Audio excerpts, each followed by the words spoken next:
Hi price allot கர்த்தர் நாமத்துக்கு மகிமும் உண்டாவதாக. இன்றைய வேத வசனம் மார்க்கு சுவிசேஷம் 1 27 நமக்கு இப்படியாக சொல்லப்படுது. எல்லோரும் ஆச்சரியப்பட்டு, இது என்ன இந்த புதிய உபதேசம், எப்படிப்பட்டது, இவர் அதிகாரத்தோடு அசுத்த ஆவிகளுக்கும் கட்டளை இடுகிறார், அவைகள் இவருக்கு கீழ்ப்படுகிறது என்று தங்களுக்குள்ளே ஒருவருக்கொருவர் சொல்லி கொண்டார்கள்.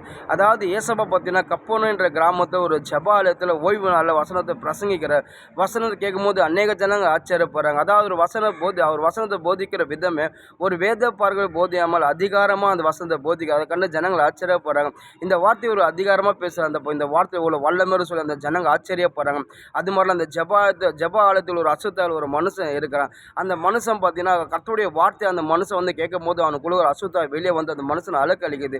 உடனே ஏசப்பா அந்த மனுஷனுடைய பிசாசை பார்த்து சொல்றாரு, இந்த மனுஷனை விட்டு நீ வெளியே புறப்பட்டு போய் என்று சொல்லி அதட்டுறாரு. உடனே அந்த பிசாசு வந்து கர்த்தருக்கு பயந்து கீழ்ப்படிந்து அந்த நிமிஷமா அந்த மனசு விட்டு வெளியே போகுது. அங்கே இருக்க ஜனங்கள் அது ஆச்சரியப்படுறாங்க.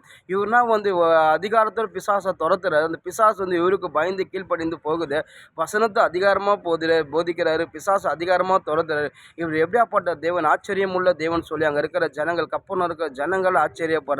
இன்றைக்கி நம்மளோட வாழ்க்கையில் சரி, நம்ம யாராக இருந்தாலும் சரி, கிறிஸ்தவங்களாக இருந்தாலும் சரி, கிறிஸ்தவங்க இல்லாமல் இருந்தாலும் சரி, இந்த ஏசப்பா நம்பி நம்ம இந்த ஏசப்பா கிட்ட போகும்போது ஏசப்பா நிச்சயமாக நம்ம வாழ்க்கையில் ஆச்சரியமான காரியங்கள் செய்வார். நம்ம வாழ்க்கையில் எதிர்பார்க்க முடியாத காரியங்கள் செய்வார். வேதத்தில் பார்த்தீங்கன்னா அவர் பயங்கரமான ஆச்சரிய காரியங்களை செஞ்சுருக்கிறார். செங்கடலை யாரால பிரிக்க முடியாங்க, யாராலும் முடியாத காரியம். தேவன் வந்து செங்கலை 2 பிளந்து இஸ்ரவேல் ஜனத்தை பாதுகாத்தார்.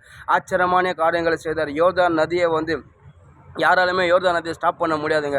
அப்படியாப்பட்ட தேவன் யோர்தான் நதியை ஸ்டாப் பண்ண. அது மட்டும் அநேக பார்த்தீங்கன்னா சிங்கத்தை அடிக்கிறதுக்கு தாவீது சிங்கத்தை அடிக்கிறாரு, சிம்சன் சிங்கத்தை அடிக்கிறாரு. அது மட்டும் சிம்சன் பார்த்தீங்கன்னா எத்தனையோ பெலிஸ்தர்கிட்ட யுத்தம் பண்ணுறாரு. அப்படியாப்பட்ட பலன்லாம் யாருக்கு ஆச்சரியமான காரியம் யார் செய்ய முடியும்? இந்த தேவனால் ஒருவரை தான் செய்ய முடியும். தேவன் ஆச்சரியமான காரியங்களை செய்கிறாரு. எப்படியாப்பட்ட பிசாசு ஏசப்பா துரத்திருக்காரு. எப்படியாப்பட்ட வியாதி சுகமாவது வியாதி ஏசப்பா இந்த வியாதியை சுகப்படுத்துகிறார். ஆச்சரியமான காரியங்களை செய்கிற தேவன் தான் இயேசு கிறிஸ்து.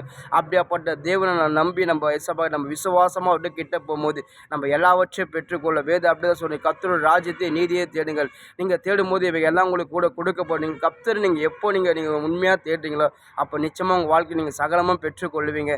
உங்கள் வாழ்க்கையில் என்ன வேணுமோ ஏசப்பா அவர் செய்வார். நீங்கள் ஒன்று இந்த ஏசப்பா நம்புங்க. ஒரு துளி கூட சந்தேகப்படாதீங்க.